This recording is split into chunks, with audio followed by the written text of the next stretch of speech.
goes out of fashion, and that's what I believe in, and that is what you have been winning our hearts for that. Take a lot of care and warm welcome to Banaras. आगे मैं फारूक शेख साहब को इस शेर के साथ उनकी पूरी जिंदगी को मैंने जाना है और समझा है, वो डाइश पर आएंगे, लेकिन उससे पहले मैं ये बता दूं आपको कि माना नूशूर एक बाजा है, सीने के अंदर तारों का, जब चोट लगे झनकार उठे, जब ठेस लगे थर्रा जाए, ये पूरी जिंदगी का कासिकी है। मैंने आज ये माइक पर बहुत बहुत वेलकम आपका। ओमा साहब और तमाम हाजरीन, ख़ास तौर से इस संस्था के तमाम कार्यकर्ता और जितने आज बनारस के भाई बहन दोस्त यहाँ मौजूद हैं, सबको बहुत आदाब। मेरा ख्याल है कि किसी भी अवार्ड फंक्शन के दो हिस्से होते हैं हम लोगों के लिए, जो अवार्डीज होते हैं, जो मेहमान बुलाए जाते हैं। एक वो अच्छा हिस्सा होता है जिसमें लोग आपके बारे में बातें करते हैं और वो खूबियां आप में गिनवाते हैं जो खुद आपको भी पता नहीं था कि आप में हैं। और फिर दूसरा वो हिस्सा होता है जब आपको बोलने के लिए बुलाया जाता है और सारा खेल खराब हो जाता है। तो अब देखिए, जिसको हम आम भाषा में कहते हैं कि भाई ओखली में सर दे दिया है, तो फिर अब जो मूसल आए सो आए। दरअसल ओमा जी के बाद किसी को बोलना नहीं चाहिए, क्योंकि वो इतना अच्छा बोलते हैं और इतना मुकम्मल बोलते हैं कि और उसके बाद जो है ऐसा लगता है इसकी कोई चौथी जीरोक्स है या पांचवी जीरोक्स है या छठी जीरोक्स है, तो बात जो है आप जो भी कहें वो फीकी रह जाती है। बहरहाल मैं अपनी तो क्या कहूँ, मेरा ख्याल है कि गालिब साहब भी मुझे माफ़ कर देंगे अगर मैं उनके अल्फाज को थोड़ा सा तरतीब करके ये कहूँ कि है और दुनिया में नगर बहुत अच्छे, कहते हैं कि काशी की है अदा व अंदाज, और तो ये आपका शहर जो है, जब भी आने का मौका मिलता है और खामोशी से शहर को देख के, शहर को एंजॉय करके, शहर के लोगों से, चंद एक लोगों से मिलकर जाने का मौका मिलता है, तो खुशी का जज्बा भी होता है और एक उम्मीद भी ताज़ा हो जाती है। एक ये है कि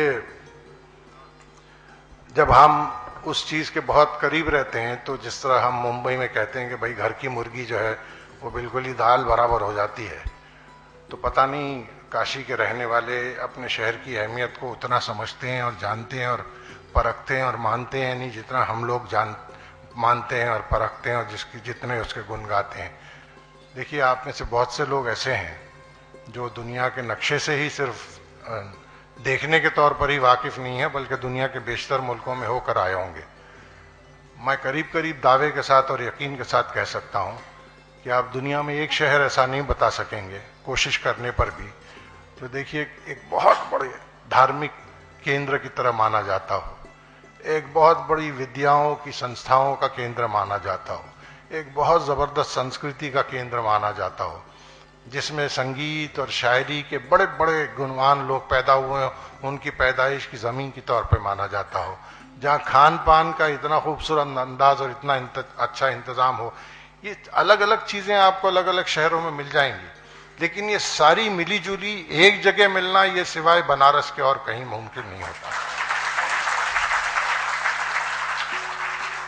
तो ये एक आप लोगों का बहुत बड़ा सौभाग्य है कि आप ऐसे शहर में रहते हैं और ऐसे माहौल में सांस लेते हैं, जहां तमाम कमजोरियों के बावजूद भी, बेइंतजामी जो हमारी हुकूमतों की कई मर्तबा होती है उसके बावजूद भी, एक खुशी का एहसास जिस शहर में होता है और एक भक्ति का एक भाव जो है आदमी की रग रग में पैवस्त हो जाता है। और भक्ति से मेरा मुराद यही नहीं है कि मेरी मुराद यही नहीं है कि किसी मंदिर ही में चला जाए या किसी मस्जिद ही में दाखिल हो जाए या किसी और जगह जो धर्म स्थल के अल्लाह, ये माहौल में एक चीज़ है जो आप लोगों के यहाँ मौजूद है, जो हम लोगों के यहाँ मौजूद अब नहीं है और रफ्ता रफ्ता तकरीबन गायब होती जा रही है। फिर ये कि आप लोग ख़ास तौर से ये आपका जो ऑर्गेनाइजेशन है, उसने ये जो बीड़ा उठाया है कि ये इनामात मिर्ज़ा गालिब के नाम पे दिए जाएं, कुछ इनामात मधुबाला जी के नाम पे दिए जाएं, तो मैं समझता हूँ कि देखिए दो सिरों को जो है, कितने इम्पोर्टेंट दो सिरों को ये जोड़ के उसके दायरे में जो है इन्होंने सिनेमा को ला कर रखा हुआ है कि शायरी और बेहतरीन ज़बान, और आप सब जानते हैं कि अपनी नज़मों और गज़लों और शेरों के अलावा जो है अपनी नसर के लिए भी, अपनी प्रोज़ के लिए, अपनी लेटर राइटिंग के लिए, अपनी हिस्ट्री रिकॉर्डिंग के लिए गालिब कितने मशहूर हैं, ये किसी से छुपी हुई बात तो है नहीं, आप लोग तो मुझसे बेहतर जानते समझते होंगे। तो गालिब जो है हमारी फिल्मों का हिस्सा सिर्फ इस तरह नहीं थे कि उनकी ज़बान हम इस्तेमाल करते थे। किसी ज़माने में जैसा उमा जी बहुत बहुत जायज़ मरसिया पढ़ रहे थे हमारी फिल्म इंडस्ट्री का, कि हम तो वो लोग थे जो गालिब पर फिल्में बनाते थे। सोहराब मोदी साहब ने मिर्ज़ा गालिब के नाम पर और मिर्ज़ा गालिब साहब की ज़िंदगी पर एक बाकायदा फिल्म बनाई थी जो आज भी देखी जाती है और पसंद की जाती है, और उसके गाने आज भी गाए जाते हैं और गज़लें आज भी गाई जाती हैं और गुलाम मोहम्मद साहब की धुनें आज भी दोहराई जाती हैं। उसी तरह जो है जब हम मधुबाला जी के की तरफ नज़र करें या उनके करियर पर नज़र डालें तो हम देखते हैं कि बेपनाह हुस्न और बेपनाह खूबसूरती और बेपनाह आकर्षण जिस शख्सियत में था, उनको कभी इस चीज़ की ज़रूरत नहीं पड़ी कि वो जैसा अभी उमा जी कह गए कि उनको फेविकॉल लेके किसी के सीने पे अपनी तस्वीर चिपकाने की दावत देने की ज़रूरत ही नहीं पड़ी, क्योंकि लोग जूख दर जूख और भीड़ दर भीड़ जो है बिल्कुल पतंगों की मानंद उनकी तरफ आकर्षित हो जाते थे। और जिन खुश नसीबों ने उनको रूबरू देखा है उनको तो जिंदगी भर फिर कभी न भूलने वाली शख्सियत और उनका चेहरा और उनके चेहरे की रौनक और उनके जो जिसको हम अंग्रेजी में एक बड़ा अच्छा लफ्ज इस्तेमाल करते हैं वाइवेसिटी, तो वाइवेसिटी और चेहरे की रौनक तो जीती जागती तस्वीर थी मधुबाला जी। तो ये सारी चीज़ें जो हैं अब रफ्ता अगर फिल्मों से गायब होने लगी और यकीनन बेशतर फिल्मों में अब ये नज़र नहीं आती हैं, तो इस पर हम फिल्म वालों को सोचने की ज़रूरत तो है ही, लेकिन क्या आप लोग जो फिल्में देखते हैं उनको सोचने की ज़रूरत नहीं है? यही मेरा एक सवाल है। देखिए, हम जब किसी सिनेमा हॉल में जाते हैं तो एक बड़ा अजीब व गरीब माहौल होता है। हम एक अंधेरे कमरे में चले जाते हैं जहाँ एक तंग कुर्सी होती है, उस पर हम बैठ जाते हैं और 2.5 घंटे या 3 घंटे तक जो है हमको ये हुक्म दिया जाता है कि आपको सिर्फ आगे देखना है, इधर या उधर नहीं देखना है। आप जो है अंगड़ाई ज़्यादा ज़ोर से नहीं ले सकते, आप अपनी टांगें फैला के नहीं बैठ सकते, आप अपने हाथ यूँ दूर तक पहुँचा नहीं सकते, आप ज़ोर से जो है अपनी आवाज़ नहीं निकाल सकते, और आप ये सारे 3 घंटे की मशक्क़त को जो है बर्दाश्त करने के लिए अपनी जेब से पैसा देते हैं।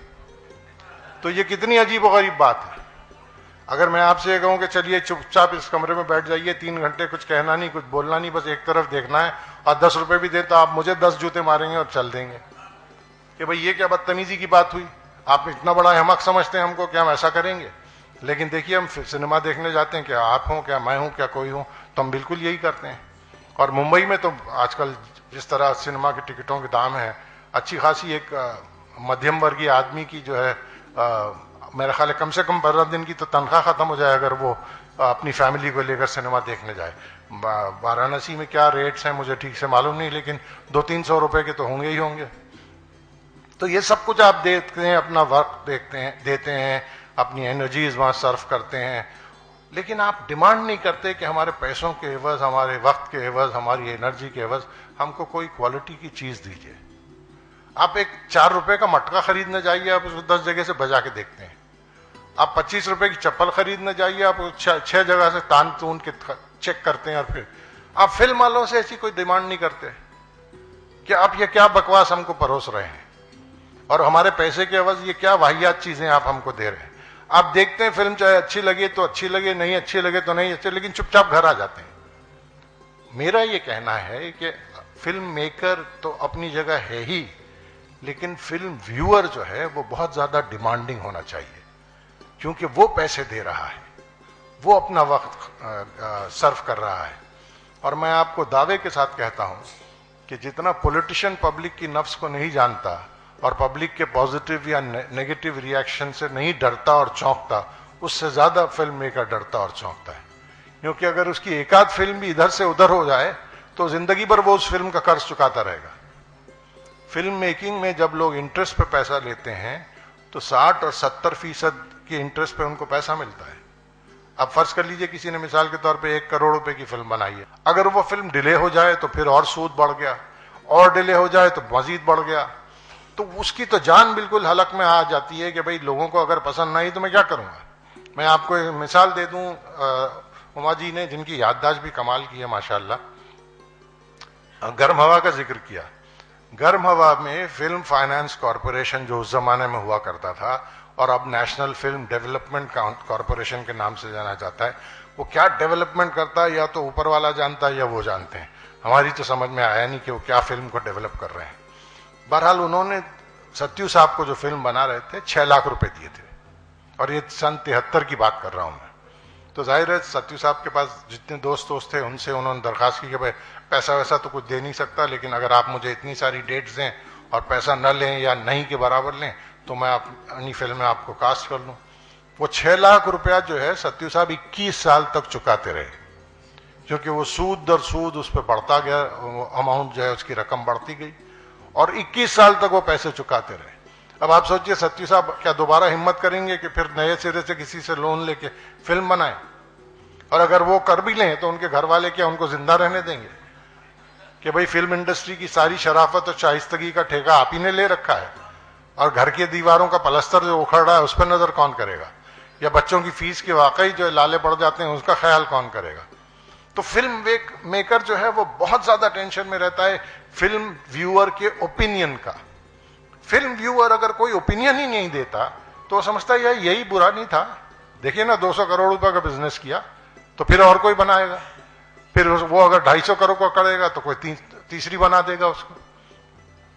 अभी कल रात जो है एक बड़ी अच्छी नशिस्त जैसी रही ओमा जी के साथ और बड़ी अच्छी बातें उन्होंने सुनाई। वो बता रहे थे कि दबंग 1 और दबंग 2 जिनके खिलाफ मैं बिल्कुल नहीं हूं, वैसी फिल्में भी बननी चाहिए, लेकिन खुदा न खास्ता अगर सिर्फ ऐसी ही फिल्में बने और सिर्फ यही देखने को मिले तो फिर आप वही सुनोगे जो करीना जी फिल्म में कहती हैं और जो उनके गाने में फेविकॉल की तारीफ और फेविकॉल के नए नए इस्तेमाल के सुझाव दिए जाते हैं, आपको वही देखने को मिलेंगे। तो आप भी अपनी तरफ से एतराज कीजिए। आप अपनी गाड़ी कमाई जो है, अपने मेहनत का पैसा जो है वहां जाके खर्च करते हैं, आप उनको इंटरनेट पे या पोस्ट कार्ड पे एक रिमार्क लिख के दे दीजिए कि भाई ये क्या वाहियात बातें बता रहे हो आप, अगली बार आप फिल्म रिलीज करके देखिए, हम तो उधर मुंह भी नहीं करेंगे। उसको नानी आ जाएगी फौरन और वो हिम्मत ही नहीं करेगा कि दोबारा ऐसी कोई चीज वो पेश करे, लेकिन हम उस पर कोई एतराज ही नहीं करते। देखिए बुनियादी तौर पे कल हम लोग जिक्र भी कर रहे थे, फिल्म मेकर का और फिल्म ऑडियंस का लगभग यही रिश्ता है जो सड़क पे होने वाले बंदर के तमाशे का है। अगर आप भी बंदर का डांस करने वाले से ज्यादा फिल्म एक्टर को या फिल्म मेकर को नहीं समझते तो माफ कीजिएगा, बड़ी आजिजी के साथ मैं अर्ज कर दूं कि वो बंदर भी आपको चवन्नी फेंकने वाले से ज्यादा नहीं समझता। आप भी समझते हैं कि भाई मैं तो चवन्नी फेंक दूंगा और जाके मूंगफली खाए मेरी बला से, वो भी समझता है कि चवन्नी फेंक के अपने घर जाएगा, मैं काहे को इसकी ज्यादा फिक्र करूं। लेकिन जब आप वो चवन्नी देना बंद कर देंगे तो बंदर का भी दिमाग ठिकाने आ जाएगा और बंदर वाले के भी होश ठिकाने आ जाएंगे। तो मैं ये कह रहा हूं कि आप अपनी चवन्नी वहां डालिए जहां आपको पसंद आता है और वहां ना डालिए जहां आपको पसंद नहीं आता। आप लपक लपक के दौड़ दौड़ के जाएं, ऐसी फिल्मों को देखें जिनके बारे में आपकी राय जो भी खैर जाहिर की गई है वो है, तो फिर सारा कसूर फिल्म वाले का तो हो नहीं सकता। हर चीज में हम क्वालिटी चाहते हैं, हर चीज में हम ये चाहते हैं कि बेहतर से बेहतर मिले और अच्छे से अच्छा हो, तो फिल्मों के बारे में क्यों नहीं चाहते? चाहना चाहिए, ये हमारा हक है। हमको ये डिमांड करना चाहिए फिल्म मेकर से कि हम ऐसी चीजें बर्दाश्त नहीं करेंगे। और देखिए अब दुनिया में कोई ही समाज ऐसा शायद मुमकिन हो कि किसी पहाड़ की कोह में हो या किसी गुफा में हो कि जहां फिल्में नहीं दिखाई जाती, वरना तो हर समाज में फिल्में दिखाई जा रही हैं किसी न किसी जबान में। तो जो चीज चाहे अनचाहे आपके समाज से जुड़ गई है वो फिर अच्छी क्यों ना हो। और मुफ्त में तो कोई भी नहीं दिखाता। ऋषिकेश मुखर्जी साहब भी मुफ्त में तो फिल्म नहीं दिखाते थे, न सत्यजीत रे साहब दिखाते थे, न मनमोहन देसाई साहब दिखाते थे, न करण जौहर साहब दिखाते हैं, न कोई और दिखाता है। तो जब मुफ्त में नहीं दिखाते और आपको दिखाते हैं और आपकी मर्जी से आप दौड़ दौड़ के जाते हो, तो फिर माफ करना भाई, आप लोगों को भी अपनी तरफ कुछ जिम्मेदारी लेनी होगी। और जब आप ये जिम्मेदारी लेंगे तो मुझे पूरी उम्मीद है कि बहुत जल्द इसमें तब्दीली आएगी। और ये जरूरी नहीं कि 100 करोड़ की फिल्म न बने, जरूर बने, 100 क्या 1000 करोड़ की फिल्म बने, हम खुश हैं इससे।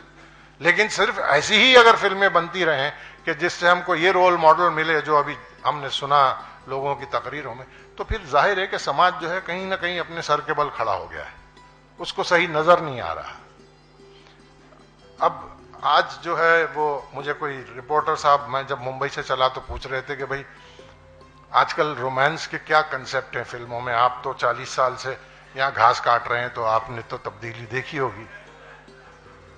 तो मैंने कहा साहब अब वो कोई तो वो क्या अमृतंजन बाम बन गई है, या कोई फेविकॉल हो गया है, या ऐसा ही कुछ है आजकल तो रोमांस का कंसेप्ट। वरना किसी जमाने में वही रोमांस होता था और बहुत शानदार होता था और लोग बरसों उसको याद रखते थे। जैसा कि साहिर साहब का जिक्र ओमा जी ने भी किया। साहिर साहब ने एक गीत लिखा है, एक लड़के और लड़की के दरमियान जो डुएट गा जाता है, फिर न कीजिए मेरी गुस्ताख निगाही का गिला, देखिए आपने फिर प्यार से देखा मुझको। लड़की कहती है कि मैं कहाँ तक न अपनी निगाहों को पलटने देती, आपके दिल ने कई बार पुकारा मुझको। ये भी तो मोहब्बत ही का एक अंदाज था। और वो सारी बातें कह गई जो फेविकॉल नहीं कह सका और अमृतंजन नहीं कह सकी, वो कह गए, लेकिन बड़े शानदार अंदाज से कह गए। अभी मधुबाला जी कह रही थी कि मोहे पनघट पे नंदलाल छेड़ गयो, मोरी नाजुक कलैया मरोड़ गयो रे। भाई ये भी एक रोमांस का ही अंदाज है। वो कोई हवलदारी तो नहीं कर रहा था जो उनकी कलाई मोड़ रहा था कि चलो भाई यहाँ 144 लग गई, यहाँ आप नहीं आ सकते, ऐसा तो नहीं था। मोहब्बत ही का अंदाज था, लेकिन पेश करने का तरीका देखिए क्या था, और वो चीजें आपको याद रह जाती हैं। साहिर साहब ही ने लिखा कि जाने क्या तूने कही, जाने क्या मैंने सुनी, बात कुछ बन ही गई। अब ये अंदाज था फिल्मों के अंदर, अब नहीं है। तो अगर नहीं है तो जाहिर है हम लोगों को तो गौर करना ही चाहिए, लेकिन वो लोग जो हमारी फिल्में देखते हैं क्या उनको गौर नहीं करना चाहिए? बस मेरा यही एक सवाल आपसे है। और आपके प्रोग्राम का एक बड़ा अच्छा शीर्षक ओमा जी ने चुना है, चिराग दैर। देखिए दैर हिंद जो है, हिंदुस्तान का दैर जो है, उसका चिराग जो है अगर बनारस से नहीं जलेगा तो मेरी समझ में नहीं आता कहां से जलेगा। क्योंकि वो सारी चीजें जो एक अच्छे स्वस्थ तरक्की पसंद सेहतयाब प्रोग्रेसिव समाज के लिए होनी चाहिए, वो सारी बनारस की जड़ों में अब भी मौजूद हैं। कभी कभी नजर आती हैं, कभी नहीं नजर आती हैं। कभी ऐसा लगता है कि भाई कोई विपरीत चीज नजर आ रही है, लेकिन इस शहर की और इस शहर की संस्कृति की जड़ों में वो सारी चीजें मौजूद हैं। तो अगर ये तेल आपके शहर से नहीं उभरेगा और आपकी संस्कृति हमको ये तेल नहीं देगी, तो फिर सोचना पड़ेगा कि हम लाएंगे कहां से। फिर यही होगा जैसे आजकल के बहुत सारे फिल्म मेकर्स करते हैं कि वो एक फॉरेन की फिल्म की डीवीडी ले लेते हैं और सेट पे लेके आ जाते हैं और अपने कैमरामैन को दिखा देते हैं, देखिए साहब ये शॉट लेना है, इस तरह होना है। फाइट मास्टर को भी दिखा देते हैं, देखिए ये ऐसा होना है, ये यूं होना है। और हीरो और हीरोइन को भी बता देते हैं कि सब ये होना है। और अब तो शूटिंग के दौरान जो आपने शायद देखा हो कि एक मॉनिटर भी लगा हुआ होता है, जो कैमरा शूट कर रहा है वो मॉनिटर में नजर आता है। तो आप फौरन देख लेते हैं कि भाई क्या आप शूट कर रहे हैं, क्या कम है इसमें, क्या ज्यादा है। तो फिर यही हो जाएगा। आप सारी जिस तरह पुराने जमाने में कि अब भी इस चीज को माना जाता है कि सुबह उठिए एक मल्टीविटामिन की टैबलेट ले लीजिए और सारे दिन सेहतयाब होकर घूमिए। अब ये भी बेवकूफ बनाने के नए नए तरीके हैं, क्योंकि वही मेडिसिन की दुकानें जो हैं और वही मेडिसिन की रिसर्च स्कूल जो हैं वो आपको बताती हैं कि 97% तो आप टॉयलेट में छोड़ आते हैं। वो मल्टीविटामिन आपके लिए तो फायदा कुछ दे ही नहीं रहा, वो तो उसी को फायदा दे रहा है जिसने मल्टीविटामिन बेच के उसके इश्तिहार दिए हैं। हमको ये बताया जाता है भाई खाना अच्छी तरह से परोसा जाना चाहिए, चैन से बैठ के खाना चाहिए, उसको हाथ धो के बैठिए और इत्मीनान से खाइए। और अलग अलग चीजें थाली में मौसम के हिसाब से परोसी जाती थी, तरह तरह की चटनियां होती थी और अचार होते थे और फल होते वगैरह वगैरह वगैरह वगैरह। अब जो है पूरी सोसाइटी का एक बड़ा मैकडॉनल्ड बना दिया हमने। और जो चीज हमारी संस्कृति में आ जाती है, बड़ी अजीब बात है, हमारी जबान में भी आ जाती है। जैसे अब हमारे यहाँ ये होता था कि भाई स्थान ग्रहण कीजिए, अभी खाना परोसा जाएगा, आप खाना खाइएगा या नोश फरमाइएगा, या इस तरह की कोई शाइस्ता बात कही जाती थी। अब ये कहा जाता है let's grab a bite. Let's grab a bite का आप तर्जुमा जरा हिंदी में कर देखिए, आइए एक निवाला नोच लें। तो ऐसा लगे भाई किसी आदि मानव के गुफा से निकल के आए हो, यूं नोच के खा रहे हो यार, बैठो इत्मीनान के साथ और चैन से खाओ। तो ये सारी चीजें तो हिंदुस्तान ने और हिंदुस्तान के खास तौर से ऐसे शहरों ने दुनिया को सिखाई हैं। तो हम ही अगर इसको भूल जाएंगे तो फिर अल्लाह अल्लाह और खैर सल्ला ही हो जाएगा। तो आप लोग तो खास तौर से इन चीजों के धनी हैं, ये तो आपकी घुट्टी में आपको पिलाई गई है।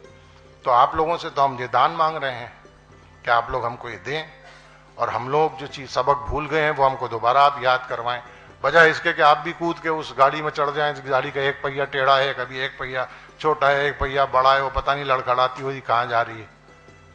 बहरहाल मेरा ख्याल है कि खाने की भी कुछ धमकी वमकी मैंने सुनी थी कि सब लोगों को लिए खाने का भी कुछ इंतजाम है, तो बजाय इसके कि मैं लोगों की उन उम्मीदों के बीच में जो है यहाँ हाइल हो जाऊं, बहुत शुक्रिया आप लोगों ने यहाँ मुझे बुलाया, और बेहद शुक्रिया इस संस्था का भी, उमा जी का भी, मुझे इस सम्मान के काबिल समझा। हालांकि मैं रिजवाना जी ने जब फ़ोन किया तो मैंने उनको मैसेज दिया था कि भाई अब ये मुमकिन है कि इनको कोई और मिला नहीं होगा, वरना मैं तो गालिब अवार्ड के काबिल हूँ नहीं। लेकिन बहरहाल जिसके नसीब में जो था वो हो गया सर, तो मैं ही आ गया, और बहुत शुक्रिया आप लोगों ने ये अवार्ड मुझे दिया, बड़ी मेहरबानी, बड़ा करम आपका।